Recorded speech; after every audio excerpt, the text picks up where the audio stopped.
Question 1. The correlation between humidity ratio and enthalpy plays a crucial role when evaluating the performance of a desiccant-based dehumidification system in a mixed-air HVAC application. A technician reports the system is failing to meet latent load demands during high outdoor humidity.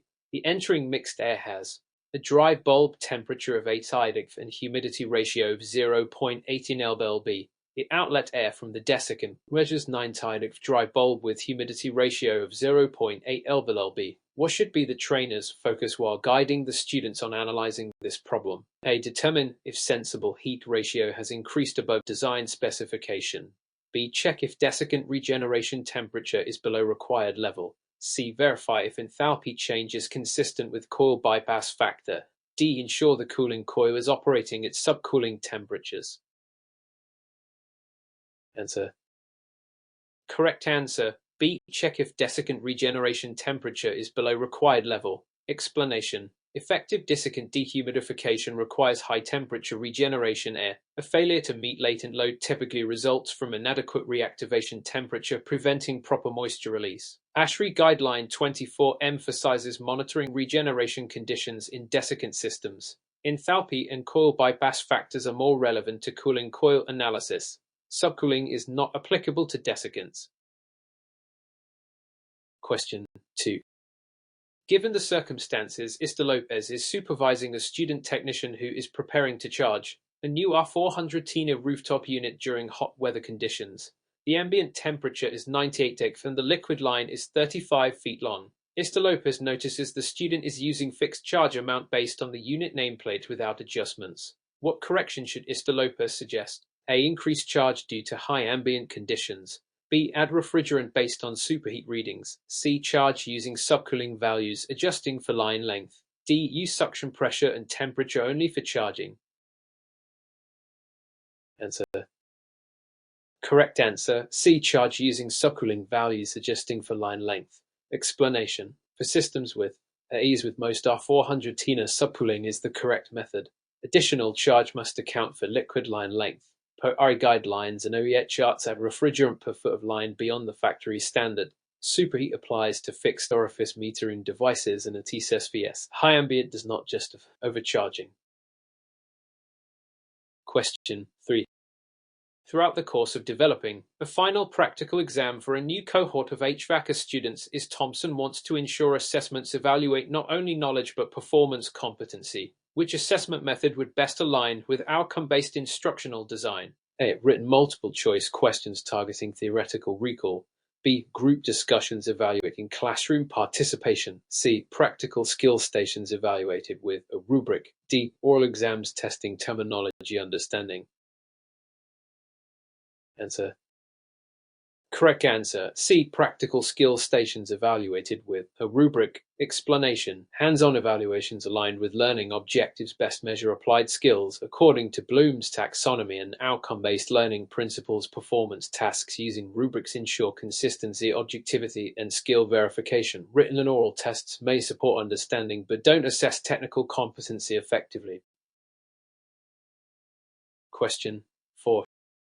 In light of recent developments, Zhao is instructing students on refrigerant recovery from a large commercial chiller containing R123. The student suggests using a standard recovery cylinder and fast liquid line evacuation. What should Zhao emphasize to avoid regulatory violations and unsafe practices? A. Confirm recovery tank is EPA certified for high-pressure refrigerants. B. Verify cylinder is Department of Transportation approved and evacuated. C. Use slow vapor line recovery only to reduce oil carryover. D. Ensure recovery machine is rated for low-pressure refrigerants. Answer. Correct answer. D. Ensure recovery machine is rated for low-pressure refrigerants. Explanation. R123 is a low-pressure refrigerant and requires a recovery machine capable of handling such characteristics. Per EPA 608 and RE 740 standards, low-pressure refrigerant recovery demands specialized equipment. Certification of cylinders and vapor recovery help but don't address core compatibility, legal compliance. Question 5. From a practical standpoint, Patel encounters A heat pump where the compressor hums but fails to start even after replacing the run capacitor. Voltage between common and run is 243 and resistance across the compressor windings is within specifications. What fault should Mr. Patel suspect next? A. Start relay has failed open. B. Contactor is stuck in the open position. C. Compressor is shorted to ground. D. Start winding is open internally. Answer. Correct answer. A. Start relay has failed open. Explanation. If the capacitor is new and voltage is present but the compressor hums, an open start relay prevents the auxiliary start circuit from energizing, leading to locked rotor conditions. NEC 440.4 requires proper motor starting devices. A grounded compressor with trip breakers or open windings would show infinite resistance. Question 6. Demonstrated by sequence control diagrams, an economizer is integrated into a valve system controlled by a DSM.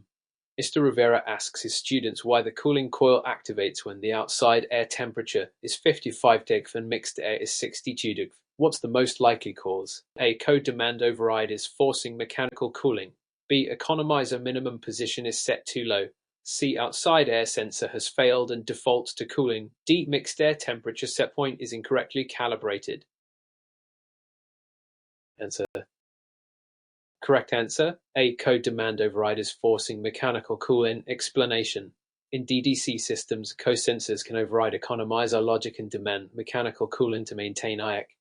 HRConquer 62.1 mandates minimum ventilation, which can trigger cooling if load increases due to high occupancy. Sensor failure defaults typically lock out economizer, not initiate cooling. Question 7.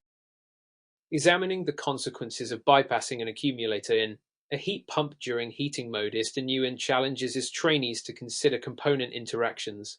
Which problem would most likely result from this bypass? A. Reduced defrost cycle efficiency. B. Liquid refrigerant slugging at the compressor. C. Increased superheat entering the evaporator. D. Oil fouling in the condenser coil. Answer. Correct answer. B. Liquid refrigerant slugging at the compressor. Explanation. Accumulators prevent liquid refrigerant from returning to the compressor during low-load heating operation. Without this protection, compressors face severe mechanical damage. ASHRAE Systems Handbook explains accumulator roles. Superheat and defrost cycle impacts are secondary compared to slugging risks. Question 8. The core principles of instructional alignment require that learning outcomes, teaching methods, and assessments are synchronized. Mr. Klein notices his course has hands-on labs but mostly theory-based quizzes. What modification should he prioritize? A. Replace quizzes with open book exams. B. Add more group projects for collaboration. C. Integrate performance-based assessments in labs. D. Increase lecture time to deepen understanding. Answer. Correct answer. C. Integrate performance-based assessments in labs. Explanation. Instructional alignment requires assessments match instructional activities and objectives. If labs develop hands-on skills, evaluations must reflect that. According to Wiggins and McTigg's understanding by design, performance-based assessments ensure meaningful feedback and student accountability. Question 9. In comparison with standard line voltage thermostats, a student attempts to wire a multi-stage programmable thermostat to a two-stage gas furnace but omits the connection. The system fails to engage second-stage heat. How should the instructor explain this error? A. Thermostat requires battery backup to activate second stage. B. Missing wire prevents the furnace from entering second stage. C. The furnace board auto-selects staging without. D. Line voltage is incompatible with low voltage signals. Answer. Correct answer. B. Missing wire prevents the furnace from entering second stage. Explanation. Multi-stage furnaces rely on proper thermostat inputs for stage control. Without a control board assumes no call for second stage per manufacturer wiring schematics and NEC 110.3. B. Improper connections prevent equipment from operating as designed. Question 10. A critical examination of classroom engagement reveals that Reading's mixed experience class shows disparities in hands-on lab performance. Some students finish quickly while others struggle. Which strategy best promotes equitable skill development? A. Assign advanced students to tutor slow peers during labs. B. Introduce tiered lab challenges to match different skill levels. C. Extend lab time for all students equally. D. Use more lectures to improve conceptual understanding. Answer. Correct answer. B. Introduce tiered lab challenges to match different skill levels. Explanation. Tiered instruction adapts tasks to meet varied learning needs, a core adult learning principle. This scaffolding technique maintains challenge while preventing disengagement or frustration. According to Noel's adult learning theory, differentiated instruction fosters autonomy and growth for all learners. Question 11. Upon closer examination, Mr. Castillo observes his students brazing copper line sets for a rooftop heat pump. One student leaves a significant gap between pipe and fitting, claiming it will help capillary action. Which correction should Mr. Castillo emphasize? A. Excess gap disrupts capillary action and weakens the joint. B. Gap helps heat distribute better for deeper penetration. C. Smaller gaps limit flux, spread, and cause poor bonding. D. Use filler rod with higher silver content to overcome the gap. Answer. Correct answer. A. Excess gap disrupts capillary action and weakens the joint. Explanation. Ideal clearance 0.002 0.5 in promotes proper capillary action. Wider gaps cause turbulence, poor adhesion, and joint failure per Orr's brazing handbook. Capillary force diminishes as gap increases, contradicting the student's logic. Rod composition cannot fully compensate for improper fit-up. Question 12. In a modern context of energy-efficient designs, Mr. Green notices a valve system struggles to maintain comfort in perimeter zones. The system shows high static pressure but low terminal airflow. What's the most likely contributing factor? A. Valve terminals are undersized for zone loads. B. Static pressure set point is too low in the controller. C. Dirty filters are blocking airflow at the air handler. D. Duct leakage near the main trunk is causing pressure loss. Answer. Correct answer. D. Duct leakage near the main trunk is causing pressure loss. Explanation. High static at the AHU but low delivery at valves implies duct loss. Leakage near the trunk affects downstream pressure and reduces airflow despite apparent high total pressure. ASHRAE Standard 111 outlines testing and diagnosis of duct leakage in such cases. Question 13. Considering the evidence is Brian inspects a three-phase rooftop unit wired by students. The crankcase heater energizes constantly even when the compressor is off. Which wiring mistake most likely caused this? A. Heater connected to L and L head of contactor. B. Heater wired to compressor terminals directly. C. Control transformer wired in parallel with the heater. D. Contactor coil is shorted to the heater circuit. Answer. Correct answer. A. Heater connected to L and L ahead of contactor. Explanation. Crankcase heaters should energize only when required, usually through control logic or relay. Wiring directly to L and L keeps it powered constantly, which may overheat oil and increase energy consumption. NEC 440.4 and manufacturer specs dictate proper wiring location. Question 14. From multiple perspectives, designing learning objectives requires clarity and measurable outcomes. Is Carter's objectives include statements like, students will understand airflow principles. What adjustment is needed to improve this objective? A. Use passive language to match adult learning theory. B. Include Bloom's taxonomy verbs for observability. C. Generalize the objective for broader interpretation. D. Replace it with informal goals for flexibility. Answer.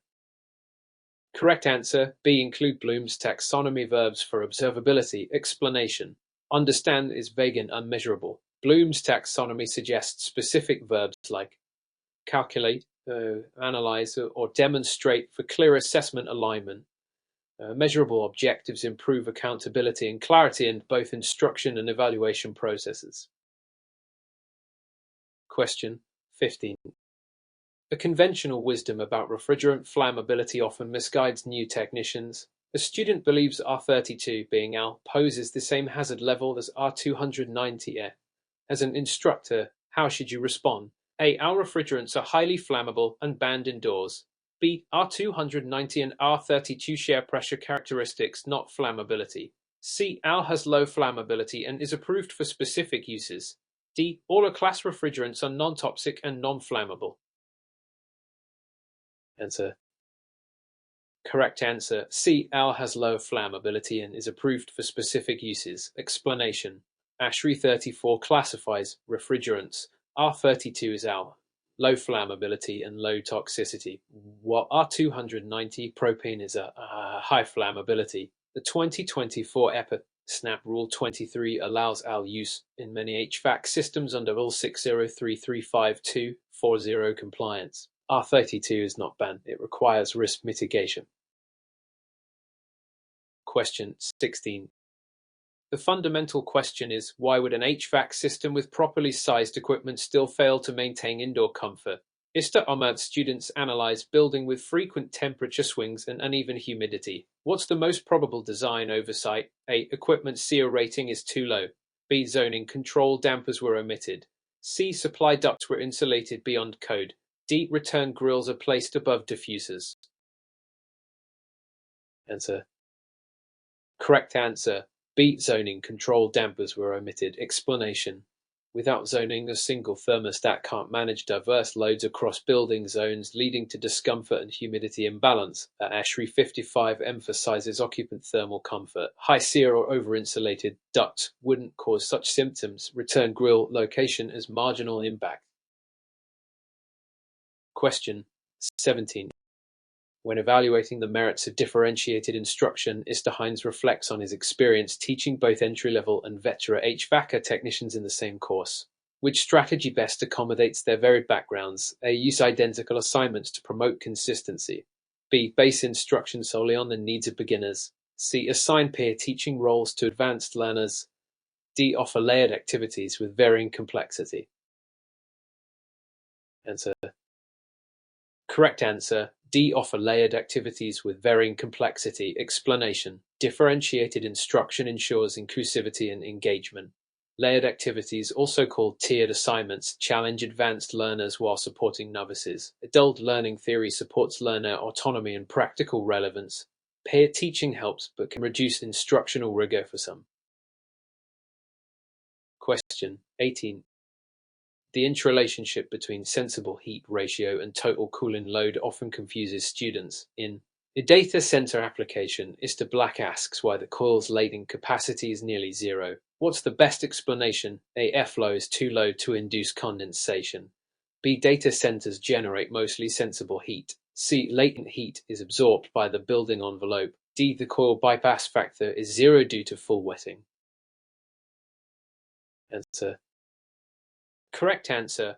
B. Data centers generate mostly sensible heat. Explanation. Data centers produce large amounts of sensible heat from servers, electronics, but minimal moisture. Therefore, sensible heat ratio (SHR) approaches 1.0. ASHRAE thermal guidelines for data centers supports design prioritizing sensible capacity over latent removal. Question 19. Focusing specifically on lab safety is Daniels notices a student attempting to recover R22 without safety goggles or gloves. The student says, well, I've done this before, I'm careful. What is the best instructional response? A. Allow the student to continue but issue warning. B. Hold the procedure and explain PPE requirements. C. Ask the student to sign liability waiver. D. Record the incident and report to OSHA. Answer.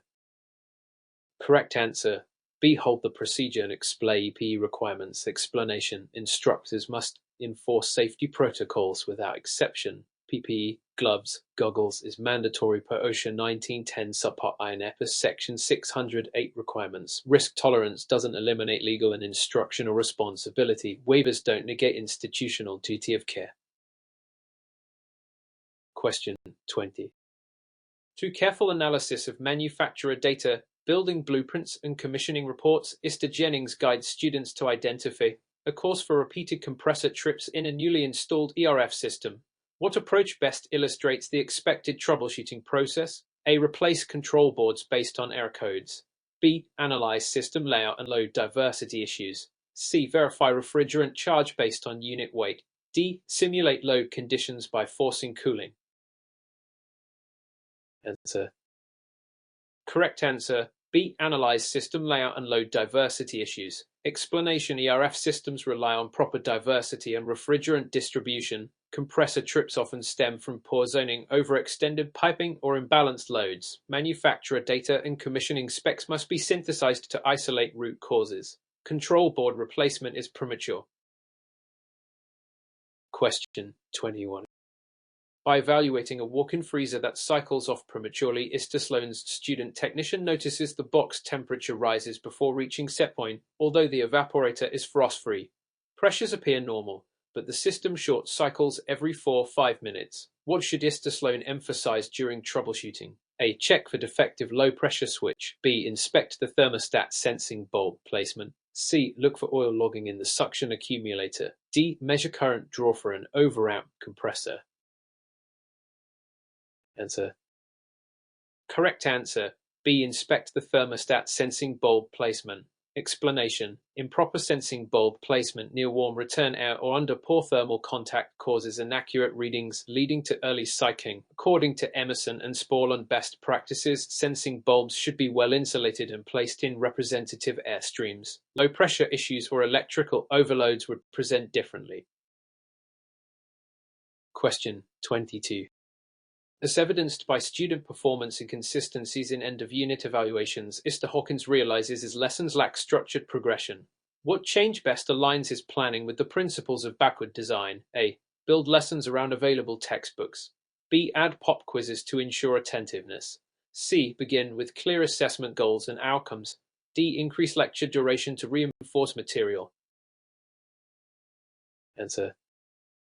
Correct answer. C. Begin with clear assessment goals and outcomes. Explanation: backward design prioritizes assessment criteria before instruction. This ensures alignment between what's taught and what's tested. As emphasized by Wiggins and Matik's framework, defining learning outcomes at the start allows targeted instruction and meaningful evaluations. Long lectures don't guarantee improved retention. Question 23. In contrast to previous assumptions, Ismailina finds repeated low charge issues in a commercial split system that passed nitrogen pressure tests. Students are unsure how to proceed. What should Ismailina recommend? A. Use an ultrasonic detector around flare fittings. B. Charge with UV dye and inspect with blacklight. C. Pressurize system with CO to observe loss rate. D. Apply soapy water to all accessible fittings. Answer.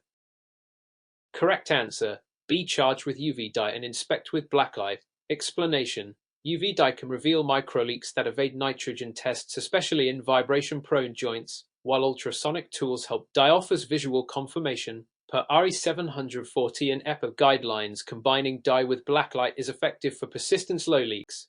Co-pressurization is uncommon and may violate safety practices. Question 24.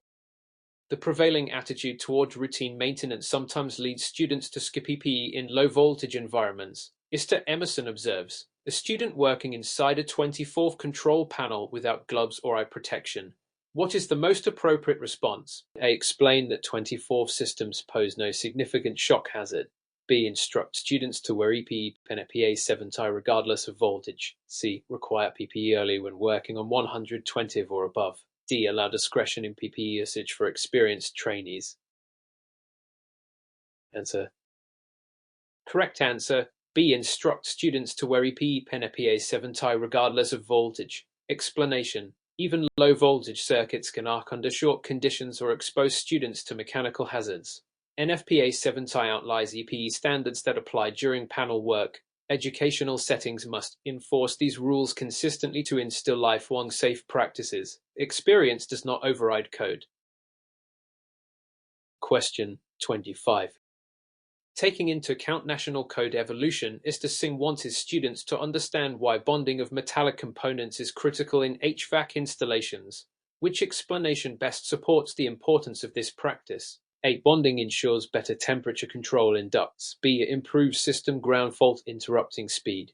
C. Bonding reduces EMF interference to thermostats. D. It protects refrigerant oil from electrostatic discharge. Answer. Correct answer.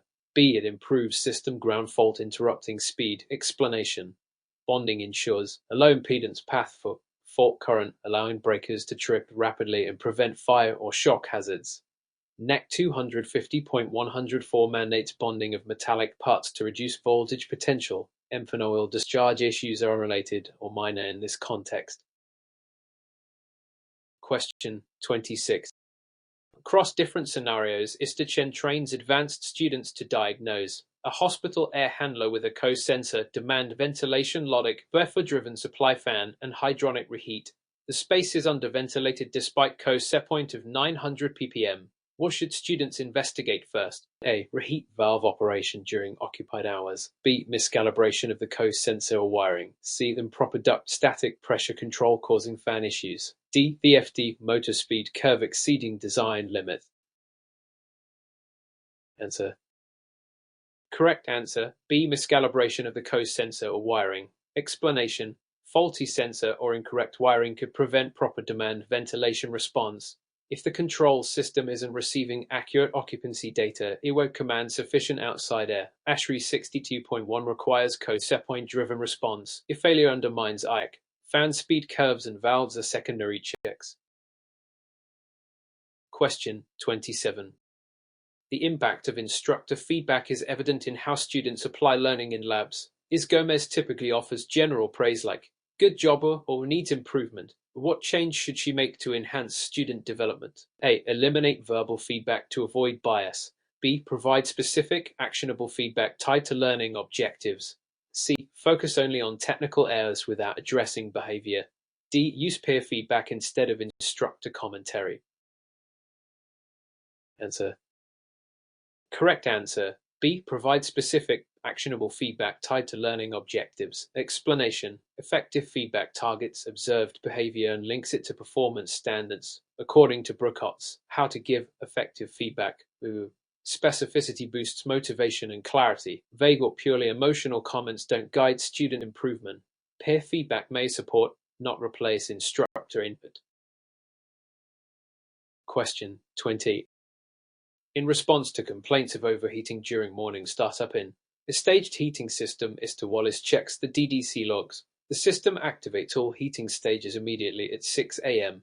What should he adjust to improve temperature control? A. Increase discharge air set point by 2 degrees. B. Add programmable warm-up schedule with ramp staging. C. Lower the morning set point to preempt overshoot. D. Replace DDC logic with mechanical thermostat. Answer. Correct answer. B. Add a programmable warm-up schedule with ramp staging. Explanation. Ramp staging prevents all heating stages from engaging at once, reducing temperature overshoot. ASHRAE Guideline 36 recommends staging logic to improve energy efficiency and comfort, lowering set point risks under heating. Mechanical thermostats lack DDC precision and flexibility. Question 29. To determine whether trainees are truly grasping diagnostic concepts, ISTA Flores avoids direct lectures and instead gives students real-world case studies to solve. Which adult learning principle is he applying? A. Hierarchical modeling. B. Behavioral conditioning. C. Experiential learning. D. Reinforcement theory. Answer. Correct answer. C. Experiential learning. Explanation. Adults retain knowledge best when it's grounded in practical experience. Kolb's experiential learning theory emphasizes reflection, conceptualization, and active experimentation. Case studies simulate real-world decision-making, promoting engagement and retention. Behaviorism emphasizes stimulus response, not conceptual application. Question 30. The development of R1234F usage in modern systems has prompted new refrigerant diagnostic techniques. Mr. Norris asks his trainees to determine saturation pressure at 35 deg evaporator temp. Using PT chart, student reads 32.6 sig. How should Mr. Norris verify accuracy? A. Subtract 14.7 side to adjust for atmospheric pressure. B. Cross-reference manufacturer-specific PT charts. C. Confirm the value using halocarbon pressure curve. D. Ask the student to recalculate using absolute pressure. Answer. Correct answer. B. Cross-reference manufacturer-specific PT charts. Explanation. Different refrigerants, especially newer ones like R1234F, may exhibit variations in pressure depending on oil types, system design, and manufacturer adjustments. Always refer to OEM or ARA-approved PT charts. Using halocarbon charts or psi conversions without reference can lead to diagnostic errors.